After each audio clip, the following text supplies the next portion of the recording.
Zone Australe vous est présenté par Zeop, les peintures Movilac et Air Mauritius.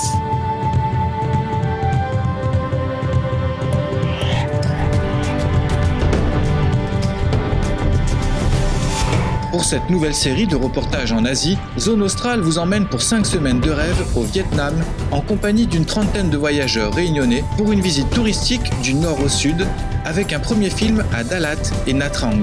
C'est un reportage signé Serge Marisy et Anthony Rivière.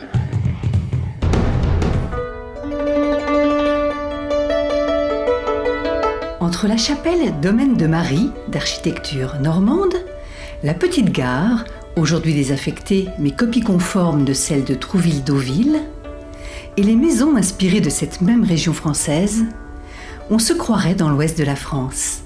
La ville de Dalat, au sud du Vietnam, aurait pu être surnommée la Petite Normandie. Les Vietnamiens lui ont préféré le Petit Paris. Pourquoi le Petit Paris? Tout simplement parce que ce site a été découvert par un Français, Alexandre Yersin, qui était venu ici pour faire ses recherches. Et depuis, vu la situation climatique dans laquelle se trouve la ville de Dalat, a été vite colonisée par les Français.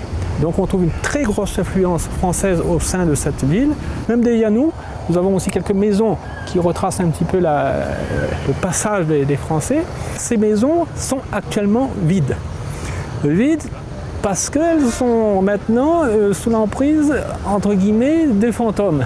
C'est l'anecdote qu'on raconte ici à Dalat, c'est que ces maisons sont sous l'emprise de fantômes dans la rue des fantômes. Donc maintenant, à savoir si c'est vrai ou pas, c'est l'anecdote. Donc personne n'y vit, c'est un mystère. Le mystère et l'histoire laissent place à la réalité. Les Français ont depuis longtemps déserté Dalat. Aujourd'hui, le style vietnamien côtoie l'architecture historique. L'influence française subsiste surtout dans les objets, les meubles et les statues. Dans l'écriture et aussi dans la mémoire des habitants. Tin Nguy connaît très bien l'histoire des bienfaiteurs français du couvent. Jean Decoux était le gouverneur général de l'Indochine française. Lui et sa femme ont apporté beaucoup pour le christianisme au Laos, au Cambodge et au Vietnam. Ils ont contribué à construire cette chapelle et ce couvent. Un jour, Madame Jean Decoux a eu un accident mortel à proximité de Dalat. Selon ses dernières volontés, elle a été enterrée ici, derrière la chapelle. Nous avons construit un tombeau pour la remercier de tout ce qu'elle a fait pour nous. Le charme et le passé français ne sont pas les seuls atouts de cette ville de 200 000 habitants. Située à 1500 mètres d'altitude, elle offre de la fraîcheur aux Vietnamiens durant les étés chauds et humides. Sur les hauteurs du mont Lang Biang, les touristes de tout le pays viennent profiter de la fraîcheur et de l'histoire romantique du village. Son nom, il le doit aux amours contrariés d'un jeune couple issu de familles rivales. Les amants ont alors choisi de mourir ici. C'est de l'histoire pour l'originaire façon vietnamienne, certes, mais qui reste quand même une tragique opération. Donc l'issue de ça donne le bon ambiance. Donc cette place est très très prisée par les Vietnamiens, de fait par son climat qui reste quand même agréable, frais. Tout le long de l'année, ils viennent ici pour les vacances de 2 jours ou 3 jours. C'est un lieu magnifique. C'est le seul endroit au Vietnam où on peut éventuellement avoir un lieu de cette hauteur et accessible à tous. Pour le moment, peu, voire aucun touriste étranger. Dalat se développe surtout grâce à la venue de nombreux vacanciers vietnamiens. Après la montagne et la fraîcheur, le soleil et la mer. Nha Trang fait partie du club des plus belles baies du monde, une association qui regroupe 29 sites dans une vingtaine de pays. L'endroit est idéal pour les activités nautiques. Les touristes sont nombreux en été parce qu'il fait chaud au Vietnam. Beaucoup de touristes étrangers parce qu'il y a beaucoup d'activités à faire dans cette station balnéaire.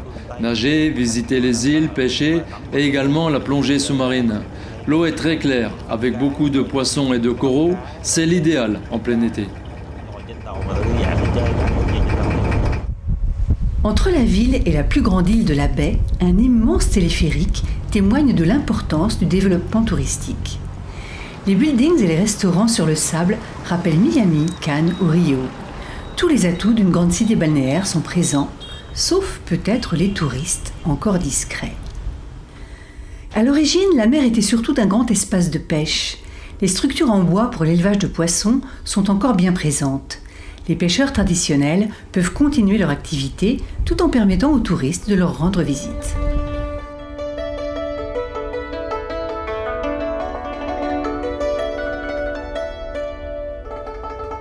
Malgré un développement rapide, la préservation de l'authenticité reste une priorité.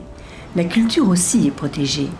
À côté des nouvelles constructions, un temple du 8e siècle est restauré. Il célèbre la déesse d'un culte aujourd'hui oublié.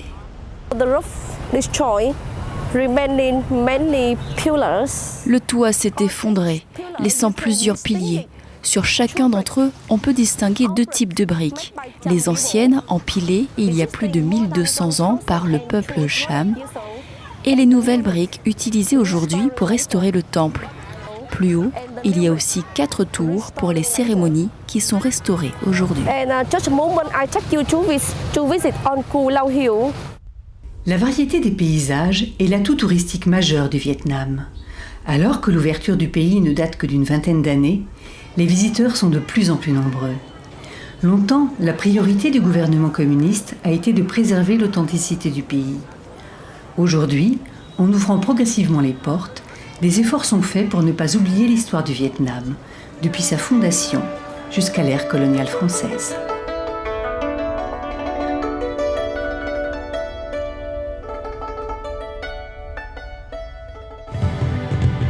La semaine prochaine, Zone Australe poursuit son voyage touristique à Ho Chi Minh Ville, ex-Saïgon, dans le sud du Vietnam, pour une balade sur le Mekong. Zone Australe, c'est tous les jeudis à 13h05 et le dimanche à 9h40.